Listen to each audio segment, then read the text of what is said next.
आजाद बेटी गुलाम बहू पार्ट 2। कल आपने देखा कि निर्मला ये ठान लेती है कि वो मधु के होने वाले ससुराल के बारे में सब कुछ पता लगा कर रहेगी। अ, एजी, मैं कुछ दिनों के लिए मायके जाना चाहती हूँ। जहां जाना है जाओ, लेकिन शादी तोड़ने की बात मत करना, क्योंकि मैं जुबान दे आया हूं। निर्मला अपना सामान पैक कर वहां से चली जाती है और सीधे पहुंचती है उस घर में जहां मधु की शादी होने वाली होती है। वो बेल बजाती है। सुधा दरवाजा खोलती है तो सामने मधु की होने वाली सास है। अरे, कौन हो तुम? "अ, मैडम, मैं एक बेचारी दुखियारी औरत हूँ। पति ने निकाल दिया है। आप अपने घर में रख लीजिए प्लीज। आए हाय, मैंने तो धर्मशाला खोली है ना, जो कोई भी झोला उठाकर दरवाजे की घंटी बजा दे और मैं घर में रख लूं। आए बोलो। निर्मला वापस जाते हुए कहती है, ठीक है मैडम, चलती हूँ। मैं तो बस काम चाहती हूँ। कौन सा मुझे पैसों की डिमांड थी। सुधा सोचने लगती है। साफ सुथरी औरत, वो भी बिना पैसों के घर का सारा काम करने को तैयार। आरा, रुको रुको। निर्मला समझ जाती है कि कांटे में मछली फंस गई। अच्छा ठीक है, रह सकती हो तुम यहाँ, लेकिन ना कोई होशियारी नहीं। हाँ, बस फिर क्या था, निर्मला उस घर में काम करने लगती है। एक दिन बाद निर्मला सुधा से कहती है, मैम एक बात बताइए ना, जब मैं फ्री में काम करने को तैयार हूँ तो आप मुझे काम पर हमेश के लिए क्यों नहीं रख लेती। अरे क्या करना है नौकरानी का? अब कुछ दिनों में मेरे बेटे की शादी हो जाएगी। अरे वाह, ये तो बहुत अच्छी खबर है। तो क्या शादी तय है? हाँ हाँ, मधु नाम है लड़की का। इकलौती लड़की है, माँ बाप की खूब दहेज लाएगी। हाय हाय। और अगर दहेज ना दिया तो? अरे अपना मुंह से कौन ना मांगता है, इकलौती है, खुद ही देंगे। और नहीं दिया तो निकालना हमें आता है। हाय हाय। निर्मला समझ जाती है कि ये लोग लालची किस्म के हैं, पर वो सोचती है कि हो सकता है लड़का अच्छा हो। अरे रात के 2 बज रहे हैं, अभी तक लड़का नहीं आया आपका। तभी दरवाजे की बेल बजती है। निर्मला दरवाजा खोलती है तो सामने एक सुंदर सा लड़का खड़ा होता है, जिसे देखते ही निर्मला के चेहरे पर मुस्कान आ जाती है। वो मन ही मन सोचती है कि चलो, माँ ऐसी पर बेटा तो सही है।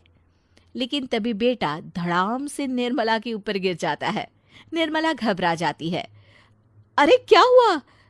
तभी पीछे से मधु आ जाती है। अरे कुछ नहीं हुआ, बस शराब कुछ ज्यादा पीता है। चलो इसे पकड़कर कमरे में सुला देते हैं। आओ, हाथ दो मुझे। हाँ। लेकिन शराब पीना तो स्वास्थ्य के लिए हानिकारक है। अरे आजकल के लड़कों को कौन समझाए? हाँ। अरे तो क्या इसके होने वाले ससुराल वालों को ये मंजूर है? हाय हाय। अरे यह भी भला कोई बताता है कि जी हमारा लड़का ना बहुत ज्यादा शराब पीता है। हाय हाय, तो बिना निर्मला बड़ी भोली है। अगले दिन सुबह निर्मला मधु से कहती है, वो आपका बेटा दिखाई नहीं दे रहा है, क्या ऑफिस चला गया? ऑफिस? हाय हाय। अरे नहीं नहीं, उसकी तो नौकरी 2 साल पहले ही छूट गई थी। बड़ी अच्छी नौकरी थी वैसे। तो फिर क्या हुआ, नौकरी कैसे छूट गई? अब क्या बताऊं, किसी लड़की के चक्कर में आ गया। फिर नौकरी क्यों नहीं की? अरे मन ही नहीं करता इसे नौकरी का। कहता है मेहनत बहुत है। अरे बात भी तो सही है ना। 8 घंटे घर से बाहर निकल कर काम करो, फिर आने जाने में वक्त लगाओ। अरे लेकिन जो लड़की आएगी वो क्या खाएगी, उसकी जरूरतें कैसे पूरी होगी? अरे बहुत पढ़ी लिखी लड़की है, नौकरी करेगी, सारा घर चलाएगी और घर का काम करेगी। अरे तभी तो ऐसी लड़की देखी है, जो घर का सारा काम भी करे, नौकरी भी करे, पैसे भी लाए और हम ऐश करे, ऐश। हाय हाय। निर्मला वहां से चली जाती है और सीधे पहुंचती है अपने घर, जहां उसकी बेटी और पति उसे देखकर खुश हो जाते हैं। अरे, बेटी की शादी सर पर है और तुम हो कि मायके घूम रही हो। हाँ हाँ, क्यों नहीं, शादी तो मैं अपनी परी की करूंगी ही, लेकिन कुछ बन जाने के बाद। और तुम तब तक ये वीडियो देखो। राकेश को निर्मला एक हैंडीकैम दे देती है। उसमें सब देख सुनकर राकेश चौंक जाता है। देखा तुमने, किसी और के कहे पर विश्वास कर अपनी फूल जैसी बेटी की शादी किससे कराने जा रहे थे? हाँ निर्मला, मुझसे तो बहुत बड़ी गलती होने वाली थी। मैं तो कभी खुद को माफ नहीं कर पाता।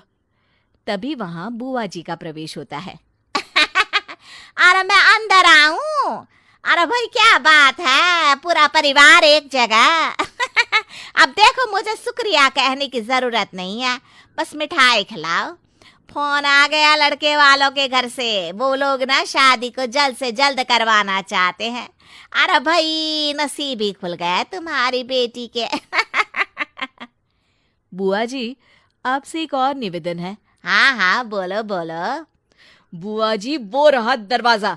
जैसे अंदर आई है ना, वैसे ही वापस चली जाइए, और आज के बाद हमारी बेटी की चिंता करने की कोई जरूरत नहीं।